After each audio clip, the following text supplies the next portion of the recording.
Hey everybody, welcome back to the channel. Hope you're having the best day ever. Let's continue with part 4 of What If Bardock Became the Super Saiyan God. And before we begin, please like, comment, and subscribe because it really helps the channel grow. Perfect Cell is the strongest version of this monster yet, and his ego is even greater. When he attains perfection, he is baffled at his own strength, telling himself the good doctor really outdid himself. Now, this isn't like the energy he expected to gain. There's something intense about it. He feels a pressure that he can't explain. The Z-Fighters arrive and Cell greets them. Bardock steps forward and Cell smirks. "Ah, good of you to join, Goku. You see, the doctor wanted me to personally destroy you," he says. Cell then realizes, wait, that's not Goku, as he sees another Goku standing behind him. "Who are you?" Bardock, with a stoic expression, says, "I'm the one that's gonna kill you, android." Cell starts laughing out loud. A weak Saiyan like this is no challenge for him. None of the Saiyans are. You see, with all the God Key DNA inside of Cell, it makes him an unbeatable enemy. He sees Trunks and says, "Oh, Trunks, my friend, it's been a long time." He tells them how he killed Trunks and stole his time machine because he destroyed the androids in his future. Cell explains that he's from the further future of Trunks' timeline. The androids that plagued them were merely batteries for Cell's power, stepping stones. They're a part of him now. Cell's body hungers for battle, and knowing how strong he is, he lunges straight at Bardock. The two begin their clash, and Cell doesn't know it yet, but he's holding off Super Saiyan God Bardock in his own base form. Cell hasn't accessed all of his power yet.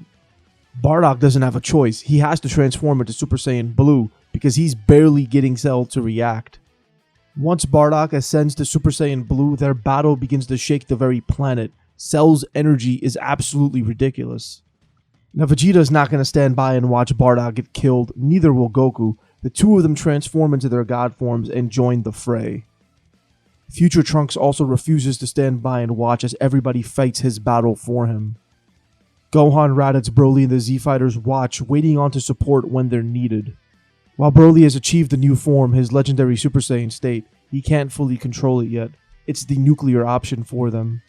With 4 Super Saiyan gods attacking him, Cell begins to get pushed back, but it's not enough. His power begins to rise as he gets angrier and angrier. He reaches his true perfect state. His energy becomes red and his color changes as well. Super Saiyan God Cell is born, and it's absolutely terrifying. A deadly combination of all the Saiyan strength, their hard work, combined with the regeneration of Piccolo. And while this version of Cell doesn't have Frieza's DNA within him, he has something much worse. Broly. The untamed power swirls within Cell, and when he flares his ki, all the Saiyans go flying back. There's nothing they can do, and everyone begins firing ki blasts away, but they can't make it through Cell's energy. He's on a completely different level, and Vegeta contacts Bulma. Warning her about what's happening, he tells her to contact the Galactic Patrol immediately, and to tell his father what's happening here. Realizing what might happen, he tells her to get off-world with Trunks. Go to planet Vegeta, Yardrak, Namek, just leave the planet now. Bulma quickly grabs everything she can, her parents, Trunks, and they take off for Namek. She knows they'll need the Dragon Balls based on what Vegeta sounded like. Cell's energy continues rising and rising, pinning the Saiyans down, leaving them on their last legs. They summon all their strength. They all charge up their special attacks for one last beam, one last chance, because if Cell's energy continues spreading, it'll destroy the planet. The Z-Fighters and Saiyans fire their desperate attack, and it looks like it's breaking through, but all they hear is chuckling, and then their attack and their bodies get enveloped in Cell's energy. They're all dead. Cell flies up and looks down at this pitiful planet, destroying it before making his way across the universe. It was brief, but he sensed something very interesting, and he wants to see what it is. He begins traveling, leaving a trail of destruction in his wake. And with that being said, guys, we're going to end this part off right here. I'm just kidding. Let's go. Bulma is heartbroken by what she sees, but she knows what she has to do. The Saiyans and Z-Fighters all arrive in the afterlife, and when King Yama gives them permission to train with King Kai, they all make the journey across Snake Road. They have no choice. They have to get stronger. Vegeta told them about sending Bulma to Namek, so they know they'll get a second chance to defeat Cell. If they don't, he will destroy everything. Goku's relieved that Chi-Chi is still on Yard Rat, but she's gonna kill him for getting Gohan killed.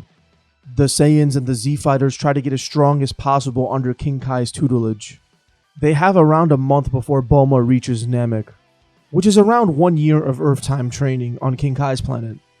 Cell is on a path of destruction, heading towards a single planet near the edge of the universe. He arrives and is confused when he doesn't see anything resembling a civilization. The planet itself is quite small and it looks like it's actually a home. He begins exploring it, and around the same time, Bulma reaches Namek. Now on Namek, sadly, Elder Guru has passed away. He has given control of the Dragon Balls to his eldest son, Elder Mori. And with these new upgraded Dragon Balls, Bulma brings back the Z-Fighters and the Saiyans. Bardock, Goku, Vegeta, Future Trunks, and Gohan are ready to fight. Vegeta has Broly, Raditz, and the rest of the Saiyans go to Planet Vegeta to tell the king what happened. The Earth is revived, and the Saiyans ask to be sent to where Cell is because they can't sense his energy. Now Cell, on Beerus' world, is greeted by the God of Destruction, asking who he is. Cell says he is perfection, and he's looking for someone he sensed on this planet, someone with immense power. Now Beerus can sense the God Key within Cell, and he's curious, but before he can do anything, the Saiyans magically arrive.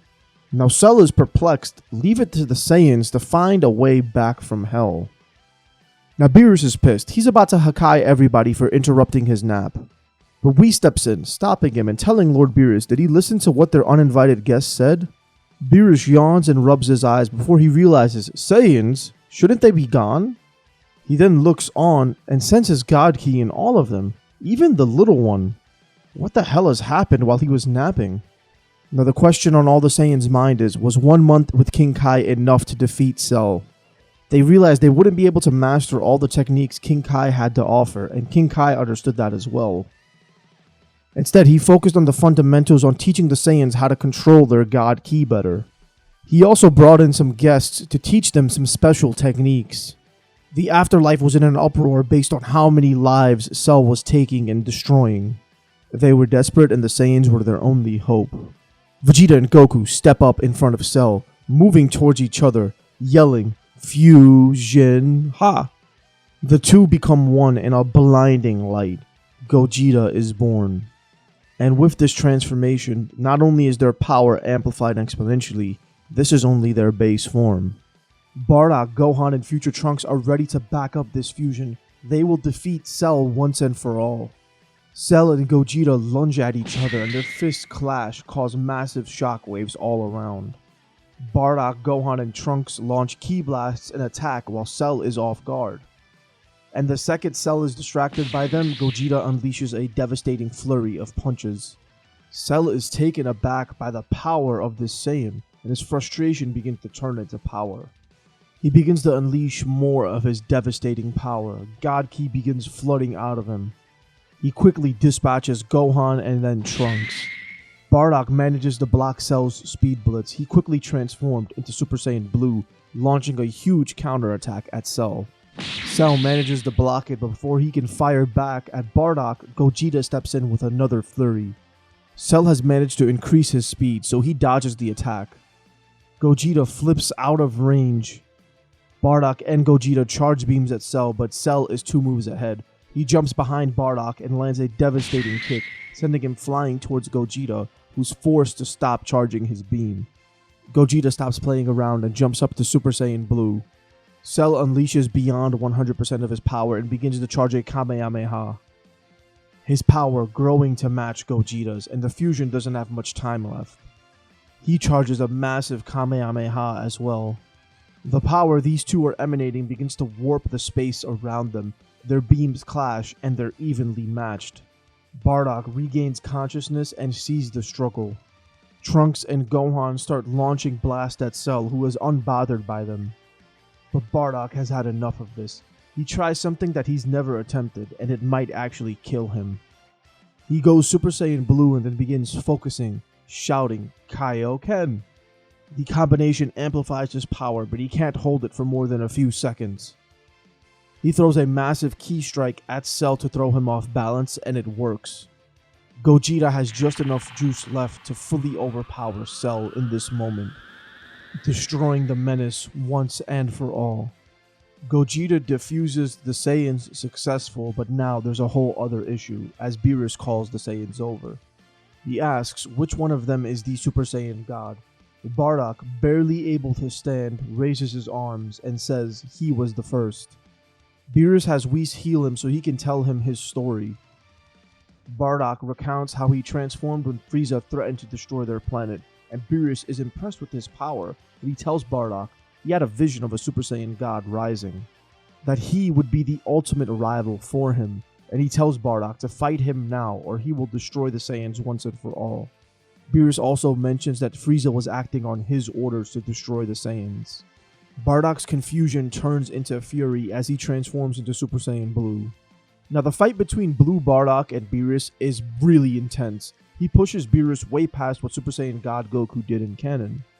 But it's not enough to stop the God of Destruction. Beerus knocks Bardock out. But Beerus is immensely satisfied. He's actually surprised at how well Bardock is able to handle the God Ki in his body.